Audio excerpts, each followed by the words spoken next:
आज Goa liberation day.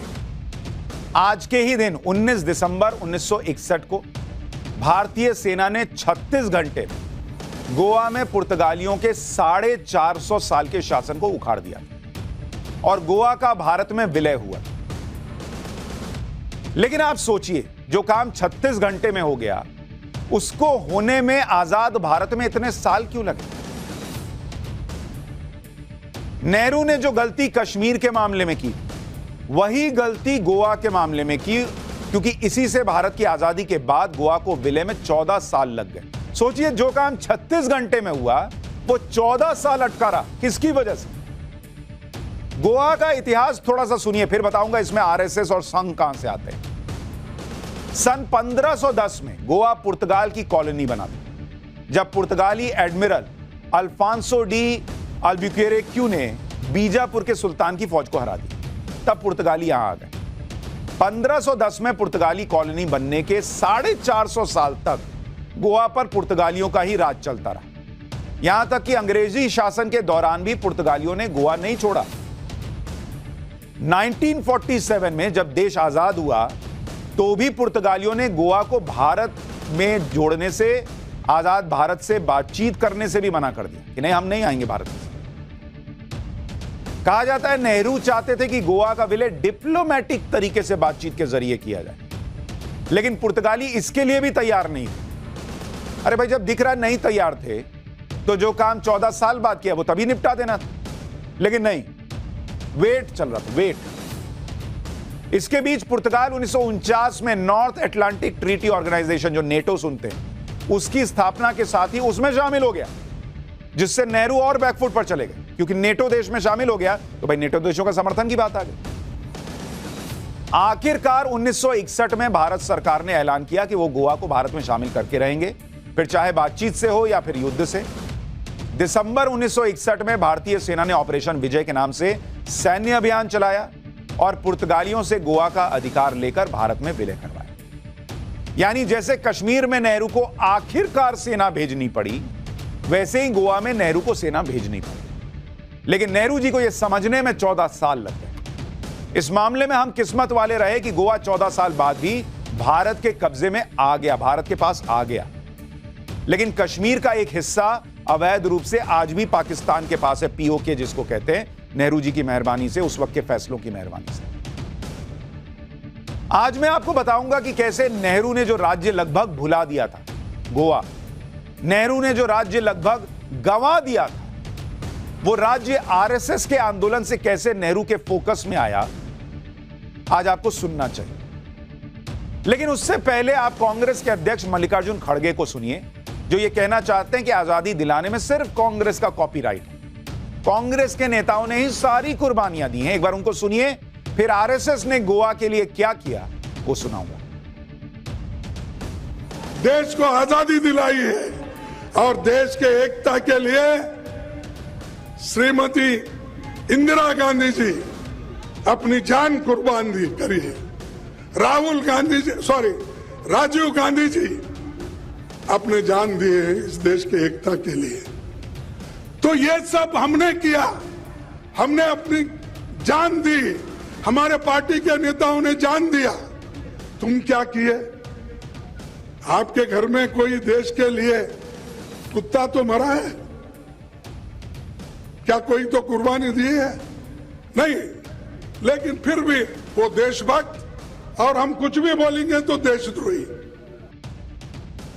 तो जिसके घर में कुत्ता मरेगा वही देश के लिए कुछ किया है। फिर तो लोग इनके घर का भी इतिहास ले आएंगे, इनके यहां कौन मरा, और क्या मरेगा तभी माना जाएगा? ये किस तरह की भाषा है कि आपके घर में कोई कुत्ता भी मरा है क्या? जो लोग आजादी के लिए और देश की कुर्बानियों के लिए सिर्फ कांग्रेस के नेताओं का नाम लेते हैं ना, उन्हें आज गोवा का इतिहास सुनना चाहिए। जब देश आजाद हुआ था तो सबको लगा था कि गोवा भी पुर्तगालियों के कब्जे से आजाद होकर भारत के पास आ जाएगा, लेकिन ऐसा नहीं हुआ। गोवा के मामले में 14 साल तक नेहरू ने सक्रियता नहीं दिखाई। गोवा के मामले में नेहरू का 14 साल बाद एक्टिव होना यह बताता है कि गोवा की आजादी उनके एजेंडे में थी ही नहीं। जबकि गोवा में पुर्तगालियों के शासन के खिलाफ भारत की आजादी से पहले आंदोलन चल रहे थे। 1946 में भाई समाजवादी नेता राम मनोहर लोहिया, उन्होंने गोवा में ऐतिहासिक सभा की थी जब वहां पुर्तगालियों का राज था, जिसमें उन्होंने गोवा की आजादी की बात की। लोहिया की इस सभा को गोवा के पुर्तगाली शासन ने अनुमति नहीं दी थी, फिर भी उन्होंने सभा की और इसमें लोहिया को गिरफ्तार कर लिया गया था।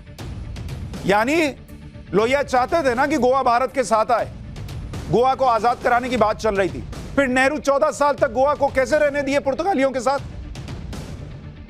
हैरान करने वाली बात है ना कि राम मनोहर लोहिया ने जिस गोवा के लिए इतना बड़ा आंदोलन किया और गोवा में जाकर गिरफ्तारी दे दी, उस गोवा को आजादी के बाद तुरंत विलय के लिए जोर नहीं दिया गया, जबकि जब 14 साल बाद किया तो 36 घंटे में हो गया विलय।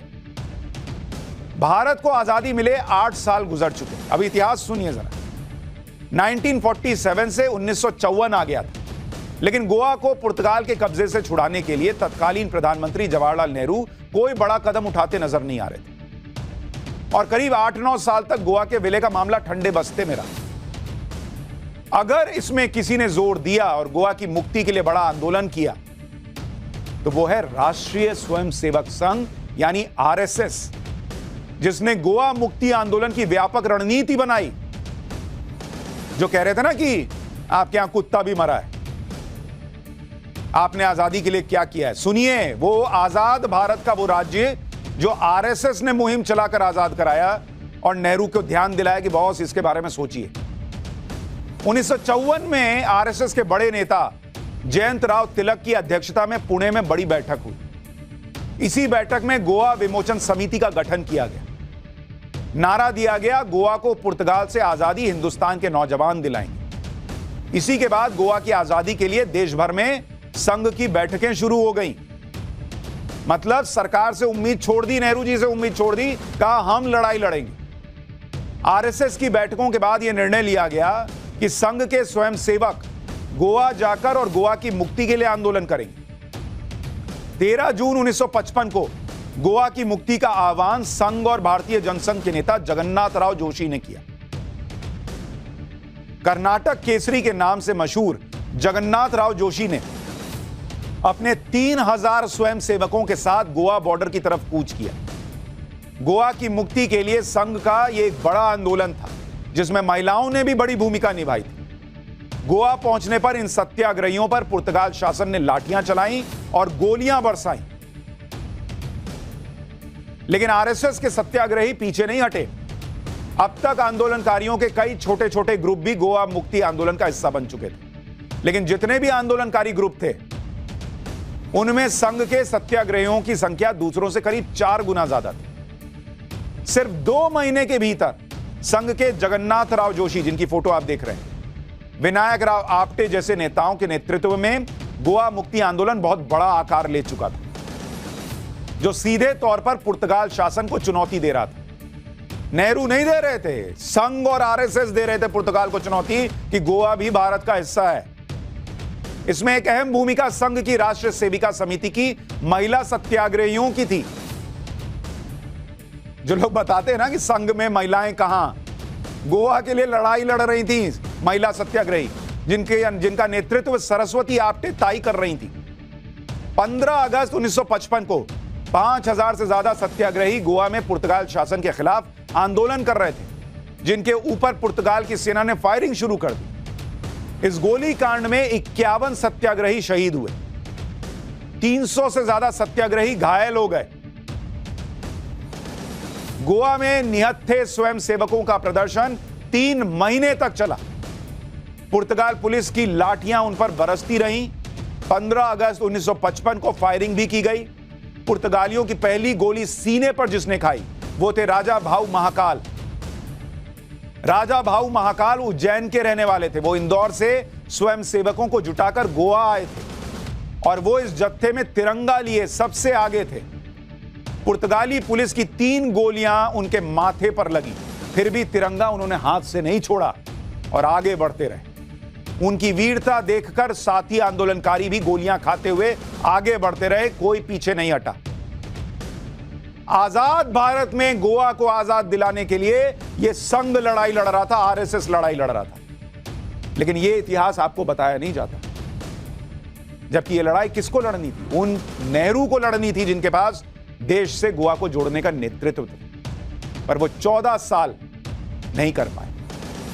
गोवा को पुर्तगाल से आजाद कराने के लिए कई स्वयंसेवकों ने अपनी जान गंवाई, लेकिन इनकी कुर्बानी को अब तक नजरअंदाज किया।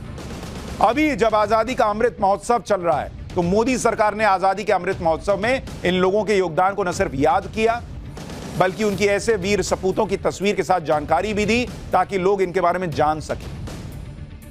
इसमें राजा भाऊ महाकाल का नाम भी है, जिनकी तस्वीर और जिनका योगदान अमृत महोत्सव की वेबसाइट पर आप देख सकते हैं।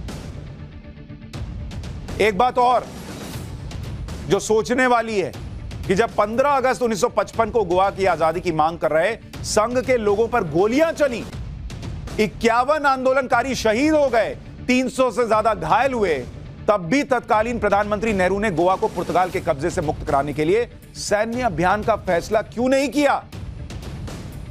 क्या ये भारत के लोग नहीं थे? संघ के थे तो थे, लेकिन गोली जो खा रहे थे वो तो भारत के ही थे ना। भारत में गोवा जुड़ जाए इसके लिए खा रहे थे ना। आप ये जानकर चौंक जाएंगे कि नेहरू ने सैन्य अभियान का फैसला तब लिया जब 1955 के आंदोलन के 6 साल बाद नवंबर 1961 में पुर्तगाली शासन ने गोवा में प्रदर्शन कर रहे मछुआरों पर गोली चलाई। आरएसएस पे गोली चलाई तब नहीं, मछुआरों पर गोली चलाई। इसके बाद नेहरू जी ने रक्षा मंत्री वीके मेनन से सलाह की, गोवा पर सैन्य कार्रवाई को हरी झंडी दे दी। नवंबर 1961 में पुर्तगाल शासन की उस गोलीबारी में गोवा में एक प्रदर्शनकारी मछुआरे की मौत हो गई। इसी से नेहरू पर सवाल उठता था कि 6 साल पहले ही नेहरू ने गोवा के मामले में एक्शन क्यों नहीं लिया, तब जब आरएसएस ने इतना माहौल बनाया था गोवा की आजादी के लिए और वो गोली खा रहे थे। जिन वीर सावरकर को कांग्रेस कोसती रहती है और इनके बहाने संघ विरोध की राजनीति करती है, उन वीर सावरकर ने उस समय गोवा की आजादी का मुद्दा उठाया था जब नेहरू चुपचाप थे। 1955 में संघ ने गोवा मुक्ति के लिए सत्याग्रह शुरू किया। तब संघ के सत्याग्रही खास तौर से जाकर वीर सावरकर से मिले थे। वीर सावरकर ने तब भी दोहराया था, गोवा की मुक्ति के लिए नेहरू सरकार को सशस्त्र कार्रवाई करनी चाहिए। अभी कल ही भारतीय नौसेना को P-15B स्टील्थ गाइडेड मिसाइल विध्वंसक युद्धपोत मोरमुगाओ सौंपा गया है। इस युद्धपोत का भी गोवा की आजादी से कनेक्शन है। INS मोरमुगाओ का नाम पश्चिमी तट पर गोवा के ऐतिहासिक बंदरगाह शहर के नाम पर रखा गया है। INM मोरमुगाओ को पिछले साल 19 दिसंबर को पहली बार समुद्र में उतारा गया। गोवा की आजादी के 61 साल बाद 19 दिसंबर को इसे भारतीय नौसेना को सौंपा गया। यह इसलिए इंपॉर्टेंट है क्योंकि गोवा की आजादी में भारतीय नौसेना ने अहम भूमिका निभाई। तो भारत के उस राज्य का चैप्टर आपको बता रहा था जो आजादी के 14 साल बाद आजाद हुआ, और उसमें आरएसएस की कितनी बड़ी भूमिका थी यह आज तक आपको बताया नहीं जाता। कैसे संघ के प्रचारकों ने, संघ के लोगों ने, स्वयंसेवकों ने सीने पर, माथे पर गोलियां खाई, यह आपको नहीं बताया जाता। सोचिए इस देश में इतिहास कैसे पढ़ाया और रटाया गया है।